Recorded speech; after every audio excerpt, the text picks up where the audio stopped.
오늘은 천상의 예배, 하늘에서 드리는 예배에 대하여 하나님께서 주신 메시지를 나누고자 합니다. 이 땅에서 드리는 우리의 예배와 하늘에서 드리는 천상의 예배는 같을까요? 다를까요? 같을 것 같아요. 네, 하늘에서도 땅에서도 모두 하나님께 드리는 예배라 같아야 될 것 같습니다. 그렇지 않을까요? 계시록 4장, 5장은 사도 요한이 본 하늘의 예배 환상입니다. 여기서 하늘은 하나님께서 거하시는 거룩한 처소, 영원한 초소를 뜻합니다. 요한이 하늘에 올라가서 본 하늘 보좌와 경배에 대한 환상 말씀인데요. 오늘은 저희는 가끔 책이나 간증을 통하여 천국을 보고 온 이들을 저희들이 듣고 읽었습니다. 이 처소에 모인 우리는 또한 진정으로 천상의 예배를 사모하는 줄 믿습니다. 요한이 본 하늘 보좌와 경배의 모습을 우리도 이 시간 보기를 원합니다. 오늘 우리가 요한이 본 두 번째 환상, 천상의 모습을 통하여 하나님께서 우리에게 깨닫기 원하시는 것은 무엇일까요? 결론부터 말씀드리면 경배와 찬양, 이 예배가 천국 삶의 중심이라는 것입니다. 천국 생활의 기본은 하나님께 드리는 예배라는 것입니다. 그렇다면 우리가 사는 이 땅에서도 마찬가지일 것입니다. 우리 생활의 기본, 우리 삶의 중심은 예배라는 것입니다. 우리가 하나님께 경배하기 위해 태어난 존재들입니다. 창조된 존재들입니다. 그런데 누가 한별이만한 친구가 우스갯소리로 옆에 있는 친구에게 얘기를 합니다. 예, 너는 천국 가면 안 되겠다. 왜? 너는 맨날 예배 시간에 졸고 예배 드리는 것을 지루해하잖아. 한별이는 어떻습니까? 지루합니까? 아니에요. 예배 드리는 시간이 여러분은 아까우십니까? 즐거워요. 이 시간 정말 우리가 하나님과 더 깊은 만남, 더 깊은 사랑을 사모하고 더 기대하는 시간이 되었으면 합니다. 오늘 하나님께서 천상의 예배 자리로 모두를 초대하십니다. 그리고 계시록 4장 말씀을 통하여 우리가 드리는 주중 예배와 주일 예배의 삶을 돌아보기를 원합니다. 오늘의 예배가 하나님을 높이고 그 존전에 그분이 영광이 가득한 예배가 되기를 원합니다. 천국의 예배 모습을 통하여 우리에게 온전한 예배의 회복이 있기를 원합니다. 우리가 천국에 가면 매일 예배를 드리게 될 텐데요. 우리는 당신은 사랑받기 위해 태어난 사람, 이 찬양처럼 우리는 예배하기 위해 태어난 사람입니다. 그래서 예배가 우리의 삶의 기본이자 중심입니다. 그리고 경배의 대상은 오직 하나님 한 분이십니다. 예배의 대상이 하나님 한 분이시고 우리 삶의 중심이 하나님이 되어야 되는데 만약에 이 하나님이 중심이 되지 못하고 예배가 우리 삶의 중심이 되지 못하면 천국 생활을 할 수가 없습니다. 그리고 그 하나님 대신 대체된 것에 의해서 움직이게 되고 조정받게 됩니다. 예배의 대상이 하나님이신데 내가 만약 은혜를 받고자 한다면 나 자신이 하늘 보좌에 앉아 있는 게 될 수 있고요. 아니면 하나님 대신에 더 우선순위가 있다면 그것이 하나님 보좌에 대신 앉아 있는 것이 됩니다. 4장에서는 모든 살아있는 생물, 피조물을 대표하는 네 생물이 끊임없이 거룩 찬송을 부르며 거룩한 공교회를 대표하는 그러한 24장로들은 또한 끊임없이 면류관을 벗어들이면서 경배하는 모습이 나타납니다. 5장에서는 네 생물과 24장로들이 함께 새 노래로 죽임당이신 어린 양, 그 피로 구속하여 주신 그 구속 성취를 하는 어린 양을 찬송하고 경배하고 또 수많은 천군 천사가 5장에서는 주님께 화답 찬송 경배하는 모습이 나옵니다. 그런데요, 이 4장과 5장은 천상의 예배잖아요. 근데 그 바로 앞장 2장과 3장에는 어떤 이야기가 나오냐면 예수님의 모습과 7교회, 지상 이 땅에 있는 7교회의 모형이 나옵니다. 그러면 한번 비교를 해봐도 좋을 것 같습니다. 오늘은 내 생물과 24장로들, 또 천군 천사들, 모든 만물들이 주님께 어떻게 경배할까요? 이것을 보고자 합니다. 오늘 4장 본문은 이 네 부분으로 끊어서 한번 보고 싶은데 2절까지는 하늘 보좌가 나오고요. 6절까지는 보좌에 앉으신 이의 모습, 하나님의 모습과 보좌 주변의 광경이 나옵니다. 그리고 9절까지는 내 생물의 그 모습과 하나님을 찬양하는 모습이 나오고 11절까지는 24장로의 그 경배하는 모습이 나옵니다. 우리가 그러면 이 말씀을 내 생물과 24장로의 입장에서도 보고 하나님의 입장에서도 이 말씀을 보기를 원합니다. 먼저 1절과 2절은 하나님께서 주신 상상력을 발휘해서 우리가 성령님의 감화 감동으로 열린 하늘문으로 같이 들어가 보겠습니다. 한번 상상해 보십시오. 1절은 이 일 후에, 이 뜻은 이 일이 있기 이전에 어떠한 일이 있었음을 의미합니다. 지금 요한이 본 환상은 두 번째 환상인데요. 그러면 이 일이 첫 번째 환상일 것입니다. 이 일이 일어난 후에 지금 두 번째 환상을 보는 것이니까요. 1장 12절 이하의 일들, 그때는 예수 그리스도의 모습이 나오고 이 첫 번째 환상 7교회에 대한 모습이 편지로 쓰여진 내용을 보게 하시는데요. 이 첫 번째 환상 후에 두 번째 환상을 오늘 보니 하늘에 문이 있었습니다. 근데 그 문이 열려 있었습니다. 그리고 동시에 음성이 들립니다. 하나님 음성을 요한이 듣습니다. 요한이 열린 문을 통해서 보면서 듣게 됩니다. 근데 처음에 요한에게 말씀하던 나팔 소리 같은 음성이 들립니다. 우리가 하나님 음성을 들을 때 인간의 육성처럼 들리겠지만 하고 기다리면 어쩔 때는 못 들을 때가 있어요. 그런데 하나님께서는 여러 가지 방법으로 말씀을 하시는데 우리의 생각이 너무나 강하면, 우리의 그 고집이 이렇게 듣겠다는 생각이 너무 강하면 그 음성들을 놓칠 수가 있습니다. 그리고 우리가 하나님의 음성을 들었다면 그것을 어떻게 들었는지를 기억해 두면 또 그렇게 말씀하실 때 우리가 깨달을 수가 있습니다. 내가 내 머리 위에서 하나님의 음성을 들었다면 여기서 말씀하실 수가 있고요. 내 깊은 마음, 깊은 곳에서 하나님의 음성을 들었다면 이곳에서 말씀하실 때 이게 하나님의 음성이구나.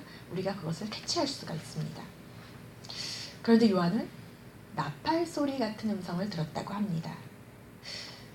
그런데 이전에 나팔 소리 같은 음성을 들었다면 이전에도 하나님의 음성을 들었다는 말씀입니다. 이 말씀은 1장 10절에 나오는 나팔소리 같은 음성인데요. 그 동일한 음성으로 하나님께서는 요한에게 지금 이리로 올라오라 말씀하십니다. 이후에 마땅히 일어날 일들을 내게 보이리라. 이 예언의 말씀은 하나님께서 요한에게 앞으로 보이실 미래에 일어날 일들, 그러니까 4장부터 22장까지의 일어날 일들을 말씀합니다. 그러면 첫 번째 환상은요, 짧았어요. 예수님의 모습과 7교회에 대한 짧은 비디오였다면 오늘 두 번째 환상은 4장부터 22장까지 긴 비디오 환상이라고 보면 될 것 같습니다. 1년 전에 제가 첫 번째 환상에 대한 이 설교를 한 2달 정도 했는데요. 7교회와 관련해서 그때 못 들은 분들이 계실 것 같은데 첫 번째 환상을 간추려보면 이렇습니다. 1장 11절에 나오는데요. 내가 보는 것을 두루마리에 써서 에베소, 서머나, 버가모, 두아디라, 사데, 빌라델비아, 라우디게아 등 7교회에 보내라. 이게 첫 번째 환상이었습니다. 그리고 오늘 두 번째 환상은 오늘은 첫 부분인데요. 4장 요한에게 제일 먼저 하늘의 중심이 되는 부분을 중요한 것을 보여주십니다. 2절 보면 사도 요한은 성령에 감동되어 환상을 보는데 성령의 인도하심을 따라 제일 먼저 하늘 보좌를 보게 됩니다. 요한이 모든 순서로 환상을 보는데 이게 순서마다 성령의 감동으로 환상을 보게 됩니다. 하늘 보좌에 앉으신 이가 있는데 그 보좌 모양이 나옵니다. 제가 이것을 그려보니까 꼭 보석집에 구경 온 것 같더라고요. 벽옥과 홍보석 같고 보좌에 앉으신 이를 중심으로 무지개가 둘러있고요. 또 그 보좌를 중심으로 24장로들의 보좌, 24개의 의자라고 보시면 될 것 같습니다. 그러니까 두르게 됩니다. 이 하나님의 보좌를 중심으로 보석의 찬란함과 같은 그러한 무지개가 둘려있고 보좌 제일 가까이에는 누가 있는지를 한번 보십시오. 누구 보좌가 있는지를 보십시오. 먼저 이 무지개를 보면 아름답고 찬란한 무지개는 3번이 나오더라고요. 성경에서. 창세기, 에스겔서, 요한계시록. 근데 창세기 9장을 보면 노아의 무지개 언약이 처음 나오는데요. 노아 시대에 하나님께서 홍수로 세상을 다 쓸어버리셨습니다. 그때 남은 자가 노아의 가족 8명인데 하나님께서는 이때 다시는 모든 생물을 홍수로 멸하지 아니할 것이라 이런 구원의 약속을 하십니다. 창세기 9장 13절에 보면 내가 내 무지개를 어디에 두냐면요. 구름 속에 두었나니. 그러니까 그때부터 무지개가 있는 거더라고요. 저도 가끔 무지개를 한 몇 년에 한 번씩 볼 때가 있는데 그게 그때 뜨는 게 아니라 구름 속에 숨어 있다가 보이는 것이더라고요. 무지개를 구름 속에 두었나니 이것이 나와 세상 사이의 언약의 증거니라. 두 번째는 에스겔이 소명을 받은 장소 그발 강가에서 본 여호와의 보좌에 대한 환상에 무지개가 나옵니다. 에스겔 1장 전체는 여호와의 보좌에 대한 이 묘사가 나오는데요. 여기선 좀 더 계시록보다 자세하게 나오고 있습니다. 이때 에스겔은 구름에 있는 무지개를 봅니다. 이 광채는 마치 비 오는 날 구름에 있는 무지개와 같다라고 합니다. 여기서 특별히 무지개가 구름에 있는으로 묘사된 것은 노아 홍수 직후 여호와께서는 다시는 물로 세상을 심판하지 아니하시겠다는 그 표시로 구름 속에 무지개를 두었다고 하는 말씀과 일치합니다. 이러한 무지개가 계시록에서도 이 보좌 주위로 사방을 빛나게 하고 있다는 것입니다. 이 세 번째 무지개 언급은 오늘 4장과 계시록 10장에 나오는데요. 하나님의 보좌를 무지개가 둘렀고 또 24장로의 보좌들이 둘렀는데요. 24장로들의 복장을 보십시오. 흰 옷을 입고 머리에 금관을 쓰고 앉아 있었습니다. 우리나라에도 고려시대, 조선시대에 보면 임금님이 제례를 지낼 때, 제사를 지낼 때 골룡포라는 관복을 입고 그 예를 갖추기 위해서 이 예모를 썼습니다. 이렇듯이 24장로는요. 빛나고 흰 세마포 옷을 입고 머리에는 금관을 썼다고 합니다. 흰 옷은 우리가 생각하는 이런 옷이 아니라요. 요한계시록 19장 8절을 보면 그에게 빛나고 깨끗한 세마포 옷을 입도록 허락하셨으니 이 세마포 옷은 성도들의 옳은 행실이니라. 흰 옷은 성도들이 입은 옳은 행실을 통하여 이렇게 지어지게 됩니다. 옳은 행실이 쌓이면 옷자락이 더 빛나고 더 깨끗해지고 더 길어진다고 합니다. 또 성경에 보면 금관 혹은 면류관이라는 표현이 나오는데 이 여러 곳에서 나오는데 이 금관은요 여러 모양으로 나오고 있습니다.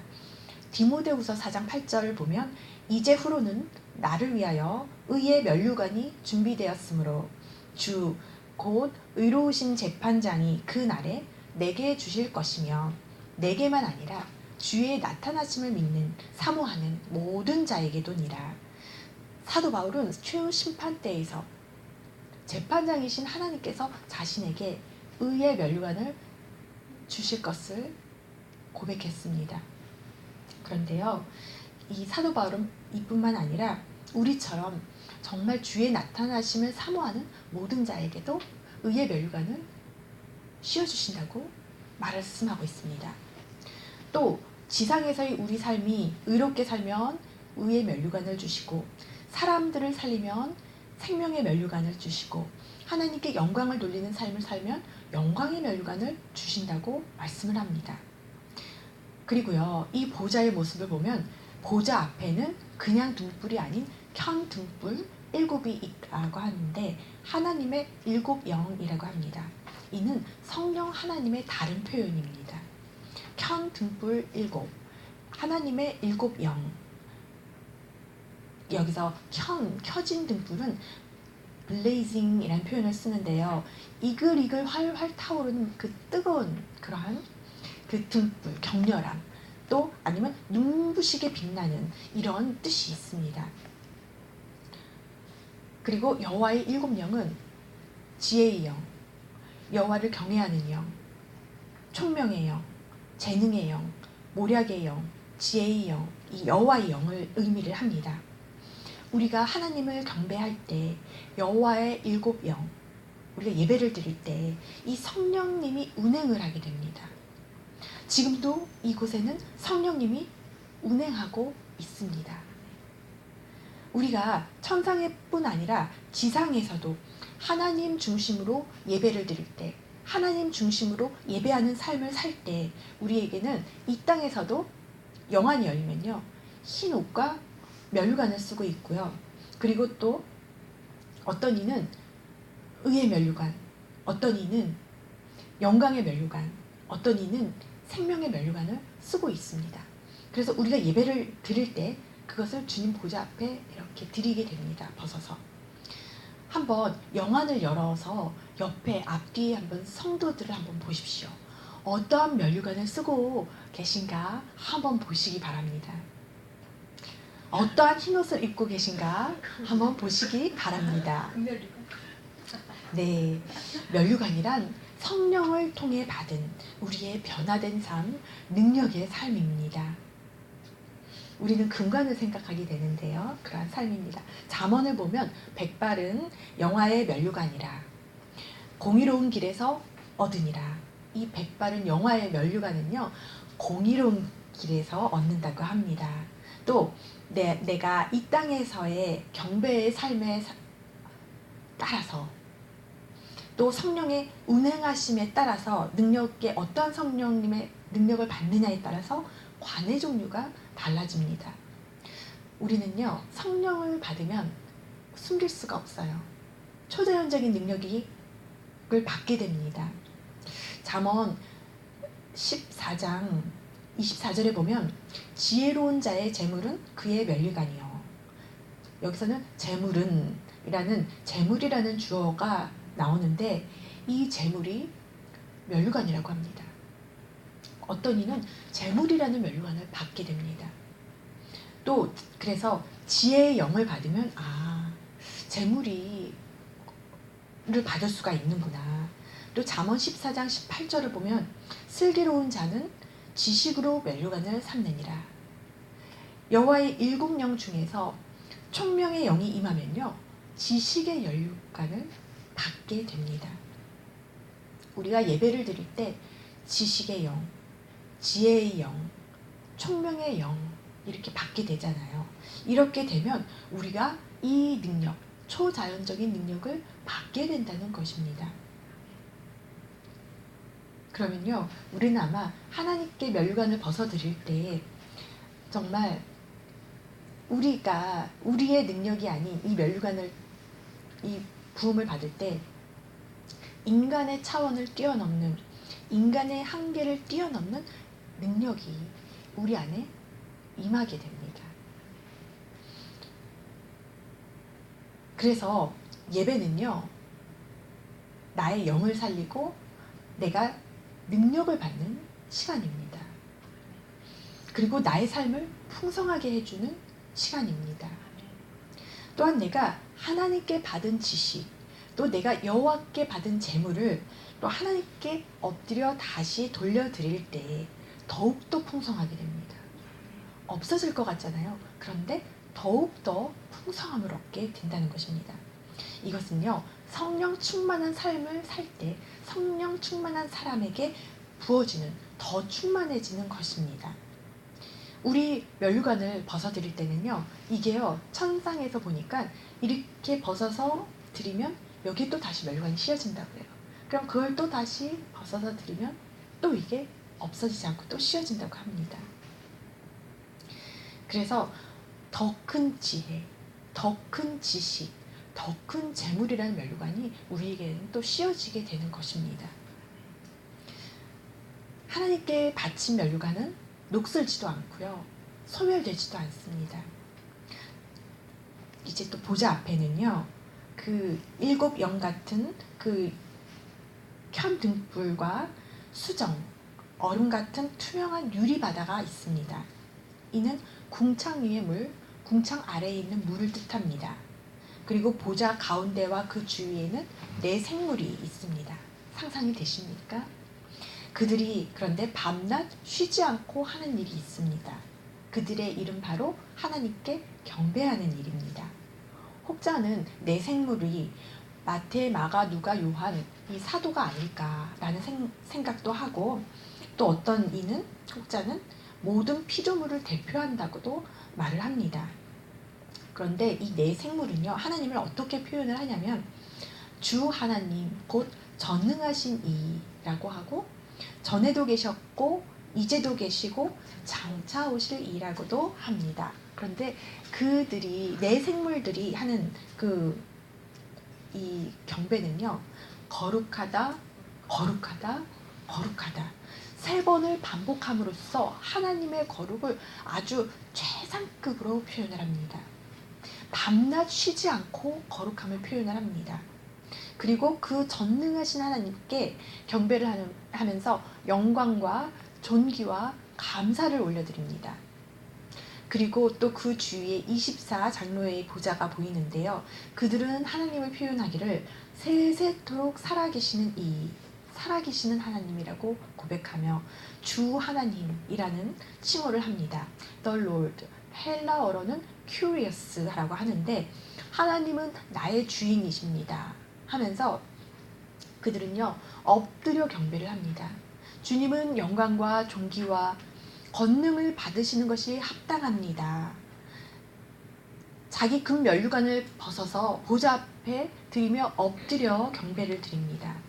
왜냐하면 주님께서는 만물을, 또 이 24 장로를 창조하셨기 때문입니다.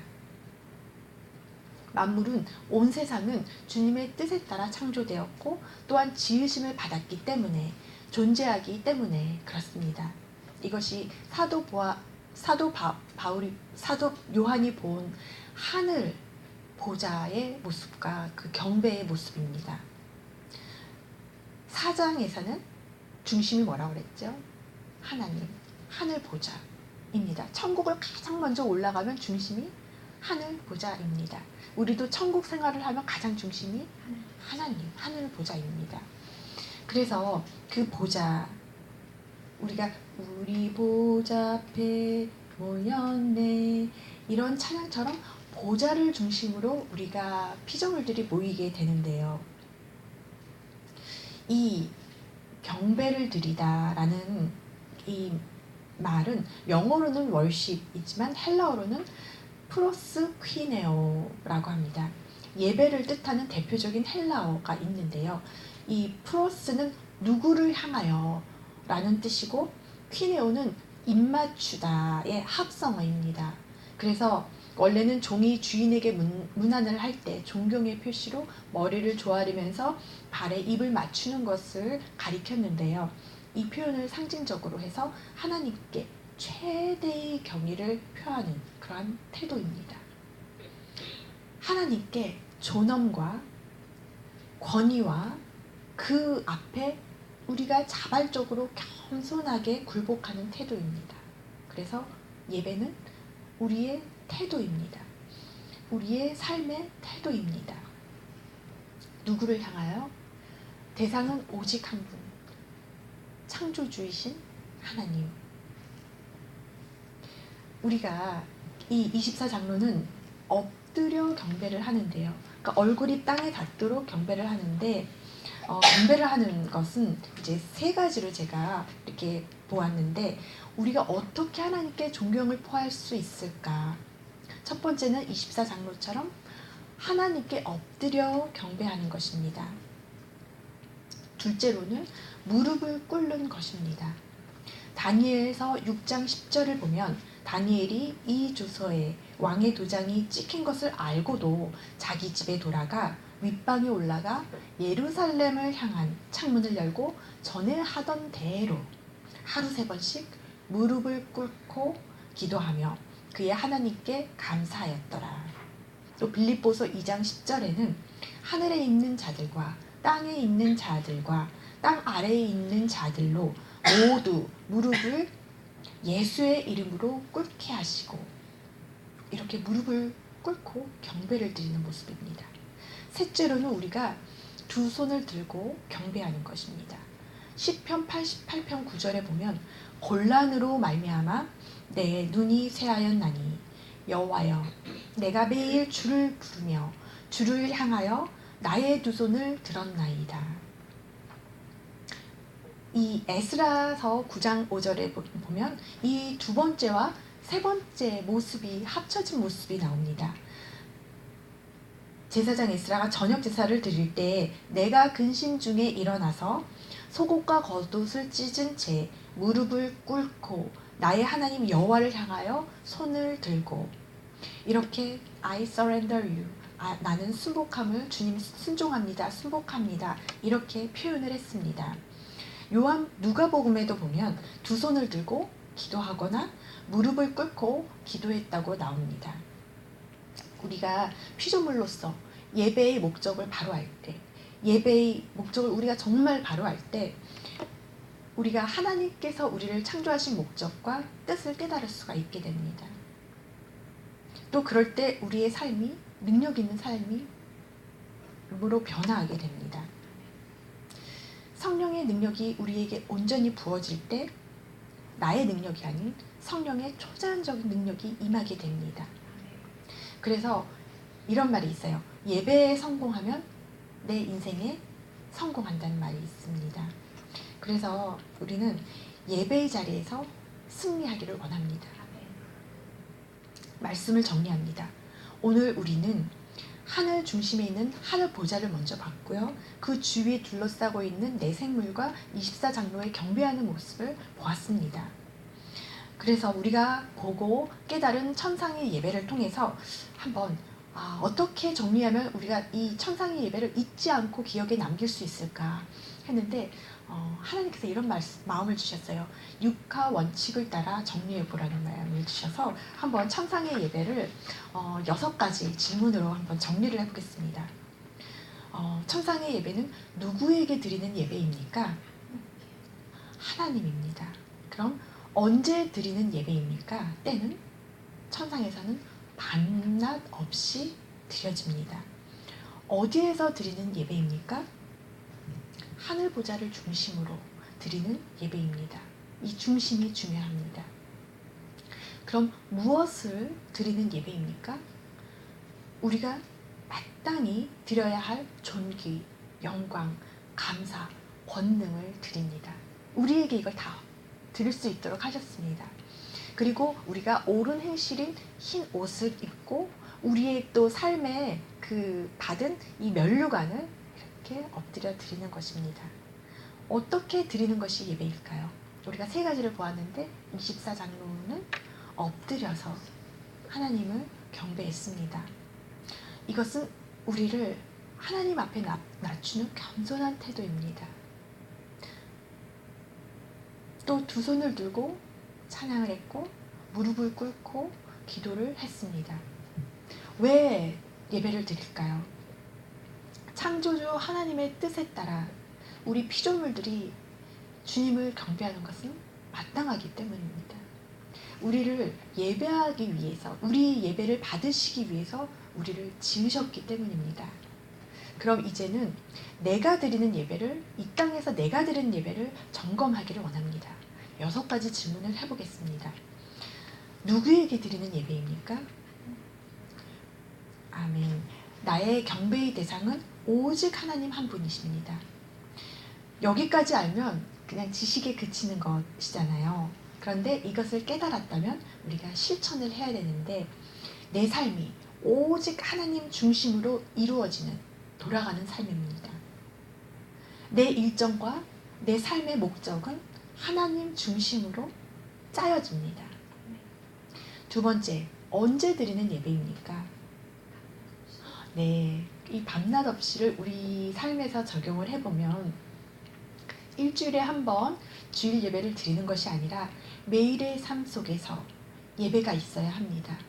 또 밤낮 없이 매 순간 우리는 예배 드리는 삶을 살 수 있는 것입니다. 그래서 예배가 삶이고 삶이 예배가 됩니다. 그럼 세 번째, 어디서 드리는 예배일까요? 이 땅에서는요, 내 삶의 자리에서 매 순간 드릴 수가 있고요. 주일은 하나님의 거룩한 처소인 교회에서 우리가 함께 예배를 드릴 수가 있습니다. 그럼 네 번째, 무엇을 우리는 드릴 수가 있을까요? 예배 때 우리는 무엇을 드릴까요? 주님께 마땅히 드려야 할 존귀, 영광, 감사, 권능을 우리도 드릴 수 있습니다. 그러니까 우리의 행실로, 옳은 행실로 우리도 흰옷을 입고요. 그리고 우리 각각 머리에 보이시죠? 다들 금관 쓰신 거. 금관을 써서 주님께 우리의 열관을 드리는 것입니다. 그러면 다섯 번째, 어떻게 드리는 예배입니까? 우리가 오늘 저희들의 예배는 무릎을 꿇고 드리지는 않았지만 손을 들고도, 두 손 들고도 예배를 드리고 엎드려서도 그 드리는 마음으로 겸손하게 주님 앞에 드리고 있습니다. 우리 예배자의 자세는 정말 하나님 앞에 겸허히, 겸손히 승복하는 삶을 사는 것이 예배자의 삶입니다. 여섯 번째, 마지막, 왜 예배를 드립니까? 창조주 하나님의 뜻에 따라 우리 피조물들은 마땅히 우리의 목적이거든요. 창조된 목적인, 그렇기 때문에 창조주 하나님께 우리가 그 뜻에 따라서 우리가 하나님께 예배를 드리고, 그래 할 때 우리가 삶의 자리에서 하나님의 뜻에 따라, 목적에 따라 살아갈 수가 있는 것입니다. 우리의 예배는 신령과 진정으로 드리는 삶의 예배입니다. 신령이라고 하면 성령님의 인도하심, 진정이라고 하면 진리, 하나님의 진리의 말씀으로 이렇게 실천하며 사는 것이 예배입니다. 우리 모두의 예배는 천상의 예배처럼 온전한 예배를 하나님께 드리기를 원합니다.